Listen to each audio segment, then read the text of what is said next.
તો અલ્લાહ તાલા મકતબ બનાવવાવાળાઓને જઝાય ખૈર અતા ફરમાવે અને મકાતિબના ઓલમાની સેલેરીની બી ફિકર કરવી જોઈએ આપણે. એ લોકોની સેલેરી બહુ ડાઉન હતી. આજે એક 2-3 વર્ષ પહેલાં એક મિટિંગ થયેલી, તેમાં એવો મસલો આવેલો કે ભાઈ ગુજરાતના બચ્ચાઓ હવે ભણતા કેમ નથી વધારે. તો તેમાં જે કંઈ રાયો આવેલી તેમાં એક રાય એ બી હતી કે ગુજરાતમાં અહેલે ઇલ્મ ઉલમાની સેલેરી જે છે તો પેરેન્ટ્સને મા બાપ એવું વિચારે છે કે એનું ગુજરાન નહીં પૂરું કરી શકે તો અમારું શું કરવાનું છે. તો આપણે સેલેરી તરફ તવજ્જો કરવું જોઈએ. આજે આપણું ગુજરાન 8,000માં ને 9,000માં નહીં ચાલી શકતું. તો બહેરાલી આલિમનું, અને મેં એક લતીફો બી મારો પોતાનો સંભળાવેલો છે કે એક ટીચર છે, સરકારી જોબ કરે છે. તેમણે 3-4 વર્ષ પહેલાં મને એવું કહ્યું કે મતલબ તમારા પગારમાં તો બહુ બરકત. મેં કહ્યું એક કામ કરો, બરકતવાળી તમે લઈ જાઓ, વગર બરકતની મને લઈ જાઓ. તમારો 25,000 છે એ મને દઈ જાઓ. તો બરકત કંઈ નથી. એ હું સમજે છે કે ભાઈ મારે આટલા જ પગારમાં મહિનો કાઢવાનો છે.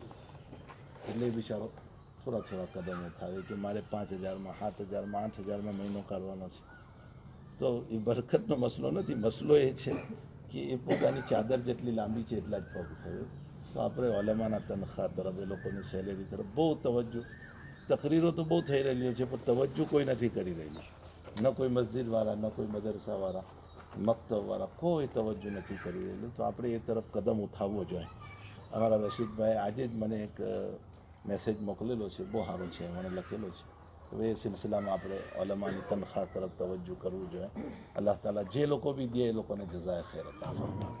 અલ્હમ્દુલિલ્લાહ રબ્બિલ આલમીન વલ આકિબતુ લિલ મુત્તકીન વસ્સલાતુ વસ્સલામુ અલા અશરફિલ અંબિયાઇ વલ મુરસલીન وعلى آله وصحبه أجمعين. ربنا آتنا في الدنيا حسنة وفي الآخرة حسنة وقنا عذاب النار وقنا عذاب القبر وقنا عذاب الحشر وقنا عذاب الفقر وقنا عذاب الدين واحشرنا يوم القيامة مع المتقين مع الأبرار. اللهم أرنا الحق حقا وارزقنا اتباعه وأرنا الباطل باطلا وارزقنا اجتنابه. اللهم إنا نسألك علما نافعا ورزقا واسعا وعملا متقبلا وشفاء من كل داء.